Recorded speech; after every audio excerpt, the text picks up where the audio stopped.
Welcome to the Black Veil Podcast, where we bring you the kind of stories that give most people nightmares. Today, we go back 79 years to a case that has haunted the nation and is still unsolved. What's in a name? What's the meaning behind it? It's how people will see you. It's how it defines you. And the exact same rule applies to true crime cases.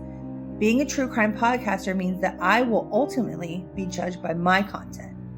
But my nickname was given to me because I am dark, mysterious, and have this apparent, subtle, angelic factor to me that I've been told draws people in. Much like the victim in this episode, her name defines her just as much as her story does. This is the case that ignited my true crime passion and ultimately became my namesake. This is the story of Elizabeth Short, the Black Dahlia. I'm Dahlia.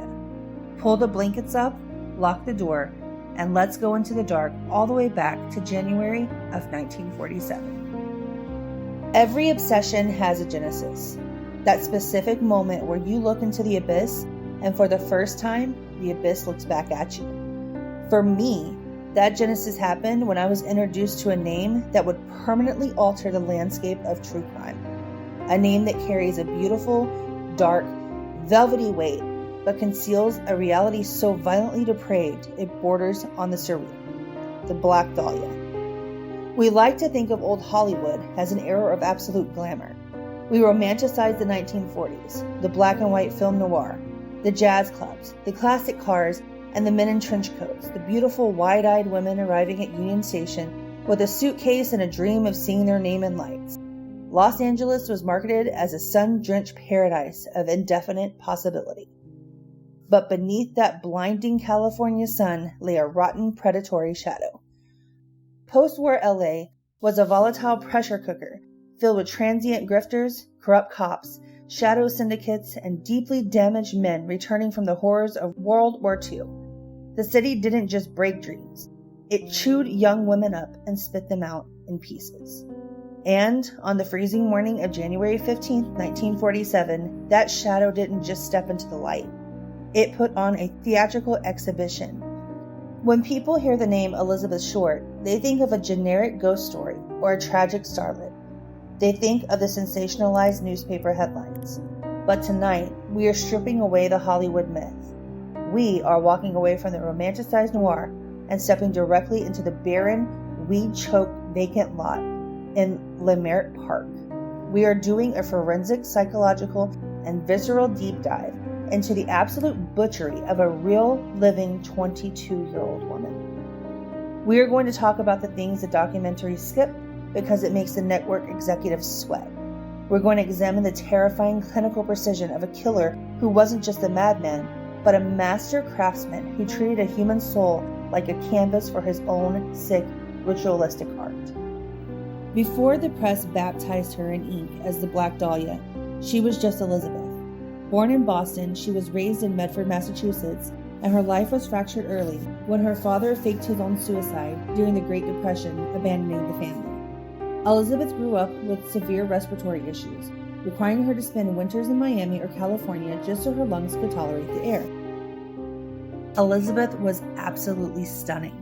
She had porcelain white skin, striking light blue eyes, and hair so naturally dark it looked like obsidian. Influenced by her double Gemini style of duality, Elizabeth could pivot from a quiet, shy girl writing letters in her room to a magnetic, high-energy socialite who dominated every room she walked into. She loved the theater of life. She wore it in entirely black clothing, accentuating her pale skin, often placing a single stark white flower in her hair. She wasn't a prostitute despite what the corrupt Los Angeles newspapers claimed to sell. She was a transient romantic, moving from city to city, living out of a trunk, searching for stability and looking for a man to love her. She had been deeply traumatized by the war. The only man she had truly loved, a decorated pilot named Major Matt Gordon, was killed in a plane crash just days before World War II ended. Elizabeth kept his obituary clipped in her purse like a holy relic. But by January of 1947, she was drifting through Los Angeles, staying on couches in cheap hotels in the Biltmore Hotel downtown. On January 9th, a man named Robert Manley dropped her off at the Biltmore lobby. She said she was meeting her sister. She walked into the grand, extravagant lobby with her dark coat wrapped tightly around her. She was seen walking out of the doors into the flashing neon lights of downtown Los Angeles. And then, Elizabeth Short completely vanished from the face of the earth for 6 straight days. What happened between January 9th and January 15th is the true black hole of this case.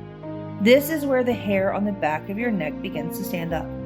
Elizabeth didn't just get snatched and killed, she was kept alive. To understand the sheer magnitude of the horror, we have to fast forward to 10 a.m. on January 15th. A local mother named Barry Bersinger is walking down a sidewalk in a developing desolate neighborhood called Leimert Park, pushing her daughter in a stroller. She looks over to a vacant lot filled with overgrown weeds and patches of dirt. She stops dead in her tracks. In the weeds, she sees what she genuinely believes is a discarded broken store mannequin. It is completely white, completely bloodless, and severed completely in half at the waist. She looks closer, then her eyes adjust to the sun, and she notices the unmistakable silhouette of human hair and white teeth. She screams, a guttural scream, grabs her stroller, and runs for her life to the nearest house to call authorities. When the Los Angeles Police Department detectives arrived at the scene, they didn't find a chaotic, frenzied crime scene. They found a calculated, clean exhibition. Elizabeth Short's body had been placed just inches from the sidewalk. Someone wanted her to be seen. The killer hadn't dumped her. He had staged her. Her body was laid out face up. Her arms were raised above her shoulders, bent at 90-degree angles in a highly theatrical presentation. Her legs were spread wide apart, pointing directly towards the street, forcing anyone walking past to witness her complete, forced violation. But it was her face that made seasoned, war-hardened detectives vomit into the weeds. The killer had taken a razor-sharp blade and carved a 3-inch slash from the corners of her mouth all the way back to her ears on both sides. This is known more commonly as the Glasgow smile. The slicing was done while she was still alive. The torture was designed to make her look like she was grinning a massive, grotesque, manic smile from beyond the grave. Her beautiful blue eyes were still open, staring directly into the blank California sky. This is the part of the deep dive that shatters the minds of most people who know this case. Elizabeth Short's body was severed completely in half, right between the second and third lumbar vertebrae. This is a highly difficult, medically precise procedure. The killer didn't hack her apart with an axe. He didn't use a chainsaw. He didn't dismember her and discard her like most people in other cases. He wanted her to be found and seen. He wanted to be recognized for his precision. The medical examiner's autopsy report reveals that the bisection was executed with surgical perfection.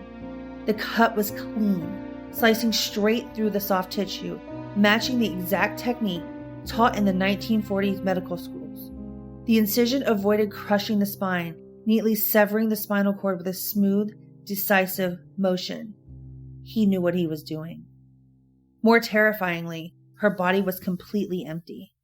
There was no blood. She had been drained. The killer had systemically removed her internal organs, cleansing them and packing her body. Her intestines were neatly tucked beneath her buttocks. There was no single drop of blood at the scene. The grass beneath her skin was dry and green, and the dirt was clean. Detectives soon realized that this was not where the crime had taken place, that she had been taken there from a secondary location. They suspected it could have been a private bathroom, a medical clinic, or a specialized basement made for this crime. She was suspended upside down. Her body was thoroughly drained of every single ounce of blood while her heart was still beating. Her skin was then meticulously scrubbed with cold water and gasoline to remove all traces of her killer's DNA, his fingerprints, and any of the bodily fluids that could have been on her before she was wrapped in a sheet, driven to the park, and assembled precisely in the grass. The autopsy revealed the sheer scale of the anti-mortem torture. Her ankles and wrists showed deep, dark ligature bruising. She had been bound to a structure suspended in the air for days. Deep systemic blunt force trauma lacerations covered her skull. She had been beaten repeatedly with a heavy tool, and the coroner noted that the actual cause of death was a combination of brain hemorrhaging from the head trauma and the massive blood loss from the slashes to her face. She was conscious for the carving of her face. She was conscious for the beating. She lay in the dark for 6 days, completely at the mercy of a monster who possessed the calm, steady, unshaking hands of a medical professional. The horror didn't stop when her body was found. The killer possessed a commanding, defiant personality that wanted absolute public recognition for his masterpiece. He wanted to be the director of the narrative. On January 24th of 1947, a mail carrier noticed a highly suspicious, heavy manila envelope addressed to the Los Angeles Examiner and other newspapers. The address was constructed using chaotic cutout letters from magazines and newspapers, pasted onto the paper with thick glue. The text read, "Here is Dahlia's belongings. Letter to follow." Inside the envelope was Elizabeth Short's actual birth certificate, her social security card, personal photographs, names written on scraps of paper, and the address book of a man named Mark Henson with pages torn out. The entire packet of personal items had been thoroughly washed in gasoline, exactly like Elizabeth's corpse. The scent of fuel radiated off the paper. The killer's hands were completely invisible, but his voice was deafening. Over the next few weeks, the killer sent a series of taunting letters to the police, playing a high-stakes psychological game with the LAPD. One letter read, "I will give up on Wednesday, January 29th at 10 a.m. I've had my fun with the police. Black Dahlia Adventure." The police set up a massive dragnet at the designated location. Hundreds of officers waited, guns loaded, and hearts hammering. But to their surprise, the killer never showed up. Instead, a new letter arrived the next day, mocking them. "I've changed my mind. You would not give me a square deal. Dahlia killing was justified." The investigation quickly devolved into absolute chaotic madness. The LAPD, riddled with corruption and internal warfare between rival detectives, botched the lead tracks. Over 500 people confessed to the murder. People wanting attention, unhinged men, and lunatics crawled out of the woodworks to claim her death. They wanted the infamy. The press printed every single lie they could find, turning Elizabeth's memory into a circus, ensuring that the true identity of her executioner was buried under a mountain of sensationalized garbage. They ruined her name. For 79 years, this case has haunted the nation. The Black Dahlia case remains officially unsolved. But if you talk to Lifetime locals, and if you dig into the secret unredacted files of the primary suspect list, the truth is hiding in plain sight. The primary suspect for many seasoned researchers remains Dr. George Hodel. He was an intelligent, wealthy, and deeply sadistic Los Angeles physician who ran a venereal disease clinic for Hollywood's most elite. Hodel lived in the Sowden House, a bizarre, theatrical Mayan Gothic mansion built by Lloyd Wright that featured an interior courtyard configured exactly like an operating theater. In the early 1950s, the DA's office became so convinced of Hodel's guilt that they secretly bugged his mansion. The recordings captured the chilling sound of a man who considered himself a god among men. On one tape, amidst the sound of a woman screaming in the background, Hodel's voice could be heard saying clearly, "Supposing I did kill the Black Dahlia, they couldn't prove it now. They can't talk to my secretary anymore because she's dead." Hodel possessed the exact surgical skill required to bisect her body. He had the private medical facilities to drain her blood, and he possessed the high-level elite connections within the LAPD to ensure that the investigation into his life was quietly shut down, buried, and filed away into the dark archives of history before he fled the country to Asia. So again I ask, what's in a name? Elizabeth Short wanted to be remembered. She wanted her name in lights, but the universe has a sick, twisted way of granting the desires of a Gemini soul. She didn't become a movie star. She became an immortal monument of true crime lore. Her identity was stolen by a monster, her body was transformed into a public exhibit, and her namesake became the defining shadow of Los Angeles history. Her name will always be remembered, but not in the way that Elizabeth wanted. So the next time you look at a black dahlia flower, or the next time you pass an empty, quiet lot on the dead of night and feel a sudden, inexplicable chill run up your spine, remember the girl behind the grin. Remember the 6 days in the dark, and remember the clean, bloodless grass of Lemare Park. Because the Black Dahlia Avenger walked away in the California sunset completely untouched, leaving us to look at her smile for eternity. So until we meet again, my loves, good night and sweet dreams.